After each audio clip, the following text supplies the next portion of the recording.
Hello, everyone, and welcome to the final podcast of 2021. It's Friday, the 31st of December 2021, New Year's Eve. I'd just like to start by wishing all my friends, family, viewers, listeners, everyone really, happy and prosperous New Year. Hope 2022 is good for you. The last 2 years have been pretty tough on a lot of people due to COVID and many other reasons as well. So I just want to say I wish you all the best, and for the people who've been ill, quite a few friends of mine have been ill over Christmas with the Omicron variant of COVID. Hope you're all feeling better now on a speedy road to recovery. So let's, without further ado, look at the sports news that's been happening recently, and we'll start as usual with the Premier League. And Manchester City have eked out an 8-point lead now at the top of the table after the last 2 or 3 rounds of games. Again, the games have been hit quite hard by COVID, with lots of games being called off over the last couple of weeks, really.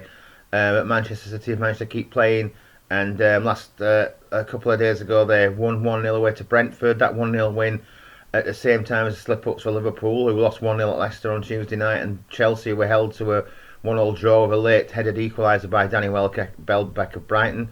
Means that they're now 8 points clear of Chelsea and a couple of points further ahead of Liverpool. This weekend, two big games. Manchester City are away to Arsenal. That's a Saturday BT Sport lunchtime game, 12:30 kick-off. And then you've got the big game on Sunday. Chelsea take on Liverpool at Stamford Bridge. That's the 4:30 Sky game. So if you've got either of those platforms, you'll be able to watch those games live. So big action this weekend. We're still getting the impact of COVID. The Leicester Norwich game was called off yesterday evening due to COVID issues. I think at the request of COVID issues and injuries from Norwich.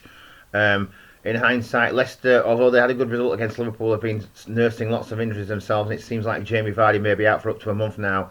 The hamstring tweak that he had has now developed further, and it's going to need some time out of the game just to recover from that injury, so he'll be out for a few weeks now. So they'll miss him. So that's what's going on with those teams. We've also got the battle at the bottom. Manchester United a comfortable 3-1 win last night against Burnley. Burnley have got games in hand on most teams, but they need to get some points out of those games. People keep saying they'll be alright. I'm not sure they will. You know, Sean Dyche is a good manager. He's got the best out of a, shall we say, a workmanlike team.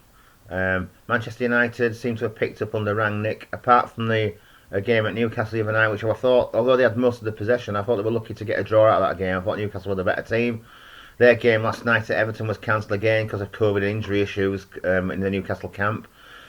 Some kinds of blessing in disguise, perhaps, for Newcastle, having lost both Callum Wilson and Alan Saint-Maximin injured in that game against Manchester United after performing so well. That's a big blow to them as well, and it'll be interesting to see what happens in the January transfer window with the Newcastle team, whether they can actually get players in which will improve them enough or significantly enough to get them out of the bottom three. I think we can say that Norwich are likely to go down. You never know, but I've got to say they don't look the best of teams. Burnley, Newcastle down there. Leeds have struggled a bit. They'll be lucky to get back into action this weekend. They've got a big game against Burnley again, a battle at the bottom. That's an important game. 2 o'clock Sunday, and also the TV game 2 o'clock Sunday is Brentford against Aston Villa. So that's another one for you to watch there if you're interested in those teams. Just one other issue to mention before we move on is that Ferran Torres has left Manchester City. He's gone to Barcelona in a deal reputedly worth 55 million, and it's a 5-year contract. So good luck to him there.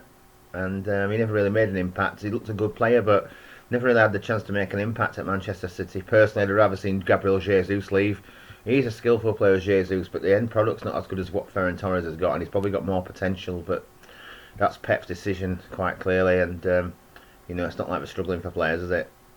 Anyway, so we'll see how this weekend's games go, and then next weekend we've got the FA Cup third round. I'll look at that in next week's podcast. Okay, moving on to the Vanarama National League, and Halifax Town. FC Halifax Town continue their good run of form. Unfortunately, the Boxing Day game at home to Grimsby was a big loss because it was called off again because of COVID issues with Grimsby. It's a shame for Town. It would have been the first home game on a Boxing Day for I don't know how many years, probably 10 years, something like that. So devastated to see it be off. They've got Grimsby again on Monday at 3 o'clock. That's on BT Sport. So Monday the 3rd of January, the bank holiday. If you're not doing anything, you've got BT Sport. Tune in to watch Grimsby Town against FC Halifax Town. 3 p.m. kick-off. Town are second, still on goal difference behind Chesterfield after a creditable, very good result there at Chesterfield on Tuesday. A 1-1 draw. Town better team in the first half. Chesterfield a better team in the second half. Led for a long time until Jack Clark's equaliser late in the match, I think it was something like 84 minutes. A friend from Chesterfield, Aidan, said that Chesterfield were poor in the first half but good in the second half, and they probably could have won it with a penalty decision they had against them, which was given and overruled by the linesman, having said that the Town player who handled it was pushed into the ball by one of the Chesterfield players. He doubted that was correct, but he would do because he's a Chesterfield fan. And we took a good support. Halifax took 779 fans to a crowd. I think it was 8,106, something like that. Great crowd. Some good crowds on Tuesday. And like I say, they're doing well at Town. They're up there. The only team that have got any games in hand realistically on them are Boreham Wood. They've got a couple of games in hand now and only a couple of points behind. They are a threat. And don't forget, Town are at home to Boreham Wood, live on BT Sport. I think it's Tuesday the 25th of January. So you can watch that one as well if you've got BT Sport. So I'll remind you that nearer the time. Another big game this weekend is on Sunday afternoon when Notts County take on Wrexham, two of the big hitters again. I think there's something like only 5 points between the top 9 teams in the league, and Grimsby are actually a 10th and they were on 32, so they're 8 points behind, and obviously Town are playing them on Monday. So there's a lot to play for there. It's very open in the Vanarama National League. So keep your eyes on the table and the games that are going on over the next week or so. Okay, moving on now. We're going to talk about cricket if we really have to. The Ashes have been an absolute disaster for England. They've already lost a series. We've had about 12 days of cricket in the Test series so far. The Ashes are 3-0 down, and the last one was obviously the worst of all of them. To lose by more than an innings when the home side, Australia, have only posted 267 is absolutely shocking. I watched the second innings capitulation after Joe Root was out, basically just gave up. They scored 68 all out. Root got, I think, 28. Milan got a really unlucky first baller, and Johnny Bairstow also he was twice on the umpire's call. His decision was given out because of the DRS system. When it's given out, it sticks with out if it's an umpire's call. And both, I think, the wickets and the impact were umpire's call, but because he'd been given out, it was out. The rest of the team just folded after that. Josh Butler were left to try and bat with a tail. He didn't get to face a ball, I don't think, because at the other end of 3 or 4 of them just like out one after another. It was absolutely shocking. And there are issues to be dealt with there. There's question marks against Chris Silverwood's future. He's now tested positive for COVID. After that was another issue during this game. There was uncertainty on one day about whether the play could go ahead because they had to wait for the results of tests for the players because family members and members of the backroom staff had tested positive overnight. Thankfully, or you could say unfortunately, none of the players they've all had tests now and they're all negative, so we don't want anybody ill, but the way they're playing at the moment, they might be better off just coming home. So they go on to Sydney now for the 4th test, which starts on, I think it's Tuesday evening UK time, 11:30, 4th of January.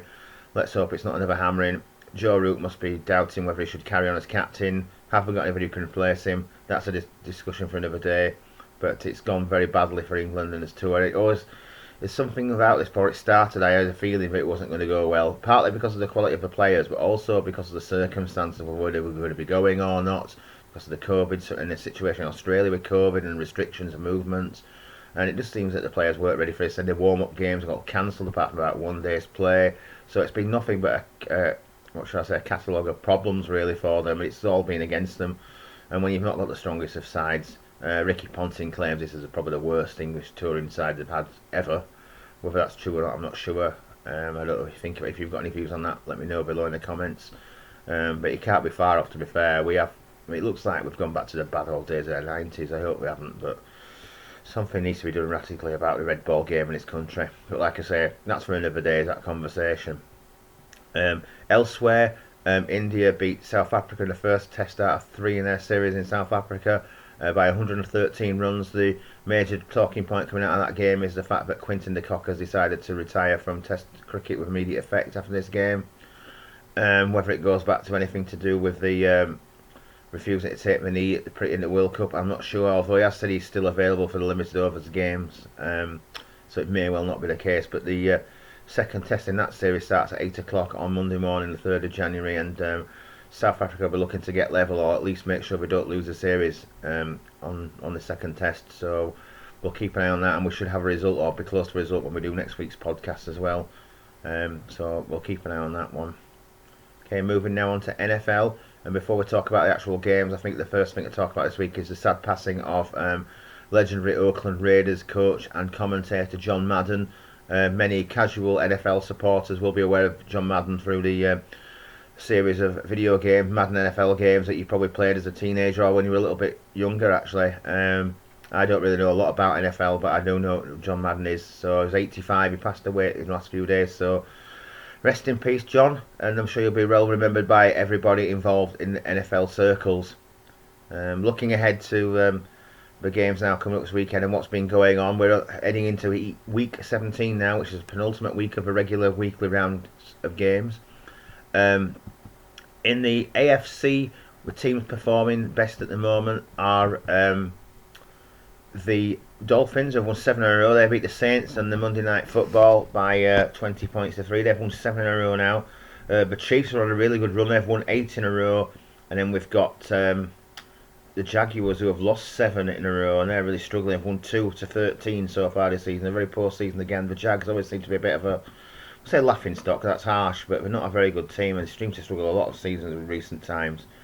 They're the teams performing, who have outstanding performances in the AFC. In the NFC, there's 2 or 3 teams all performing well at the moment. We're looking at the Cowboys, the Rams, and the Packers have all had 4 victories on the bounce. And at the other scale of things, the Panthers have lost 5 in a row. So that's where we are with the runs of teams that are going on at the moment. In terms of this weekend's games, we've got there's the first game this weekend is they're at 6 o'clock, but there wasn't a Thursday night football this weekend. So I've got the Bears and Giants, Patriots and the Jags.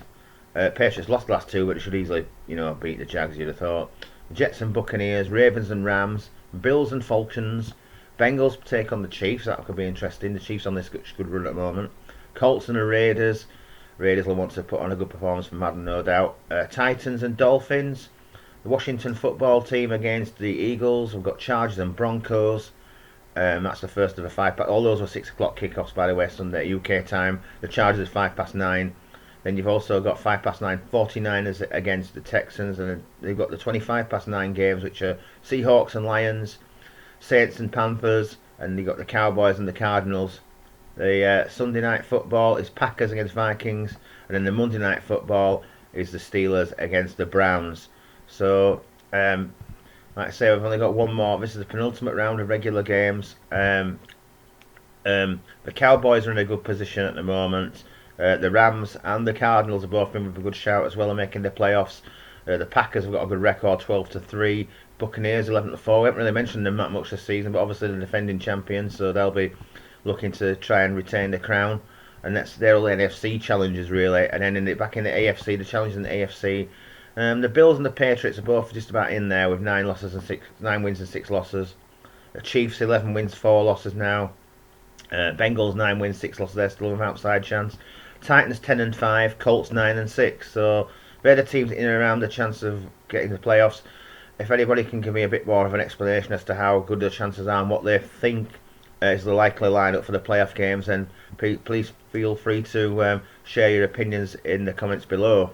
Okay, so moving on now to darts. The Darts World Championship is well underway now at Ali Pali, and unfortunately it's been hit by COVID as well, with the withdrawals of Michael van Gerwen, the most high profile of them, Dave Chisnell, and also Vincent van der Voort, so it has had some impact. We're at the quarter-final stage now. There are no games this evening, New Year's Eve. I never play New Year's Eve, but the quarter-finals are tomorrow, New Year's Day. Probably the biggest surprise to make the last 8 is probably Mervyn King, who's been playing really well. He's got through to the quarter-finals, and he's playing one of his old rivals, James Wade, who's played really well consistently. He's not even at 180 so far, I think I read last night in the tournament. He's made it to the quarter-finals. He's world number 4 at the moment. He's had a bit of a resurgence over the last 12 to 18 months, and he could be a dark horse for the title. He's never won it. I think he has reached the final, if I remember rightly, but he's never won it, and it's probably the only thing he hasn't won, so it'd be nice to see him win it. A lot of people don't like James Wade. I think it's because he's a little bit different to some of the other players. But he comes across as a decent player, his heart's in it, so I'd like to see him win. I'm not sure he will, but I'd like to see him win. Defending champion Gerwyn Price plays Michael Smith in the quarter-final tomorrow evening, that's right, yeah. Michael Smith overcome Johnny Clayton in a shootout basically at the end of the final, started beating 4-3. I thought if anybody might beat Gerwyn Price, it could be Johnny Clayton. He's obviously Welsh like he is, they're good friends, but he seems to have a way of beating him. But he's out now, it's disappointing. I'm not sure Michael Smith's got the intestinal fortitude to beat Gerwin Price. We'll soon see. He's a good player, is Michael, but I don't know if he's ever going to be that very top, beat the world champion. He's another one. I'd like to see Rob Cross get through, but he got beaten by Gary Anderson last night in his last 16 match, and now Gary Anderson takes on Luke Humphries, who got a bye through his previous match because of the withdrawal of Dave Chisnell. And then the other quarter final, I don't think I've mentioned, is Peter Wright, and he's playing Callan Ridds. Callan Ridds has had some really good results. He's had a lot of whitewashers, including one of a Nathan Aspinall, which was a big surprise to me, beating 4-0. And he's done really well, so there could be an upset on there. Peter Wright's been playing okay-ish, but not his very best. So, and Ridds has got nothing to lose. So they're the matches then. We've got Gerwin Price against Michael Smith, James Wade against Mervyn King.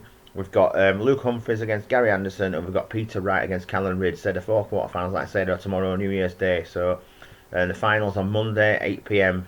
I noticed also on Monday the TV game for football is Manchester United against Wolves. That's at 5:30. No doubt Sky put that there so it doesn't clash with the darts, because they run the sport now, the Sky effectively. So that's what's happening. And I think that's about all I want to talk about for this week. So at this time of year there's a little bit less going on perhaps, because there's a lot of the foreign leagues don't play. Although the Spanish league kicks into action again this weekend. There's a game, I think there's a game this afternoon actually. But then the games kick in again on Sunday. But the rest of the European leagues, like German, Italian, and French, and that take a break over Christmas and come back sort of like between the 9th and the 23rd of January normally. So a little bit less talk about. We've got the Australian Open tennis to come up as well in the next couple of weeks. There's still some doubts as to whether Novak Djokovic is going to be taking part because of the rules on vaccinations in Australia, and he hasn't declared his status and he hasn't said where he's taking part. Officially had entered. So we'll see what happens there as well. We might know more about that next Friday. So for now, I just want to say thanks for all your followings, and thanks for watching me during 2021. I hope you'll stay with me during 2022. I may do like a preview video for next year at some point if I get a chance. I'm not sure I'll get a chance to do that, but if I can, I will. But until next week, I'm wishing you all the best. I'd like to say Happy New Year, and bye for now.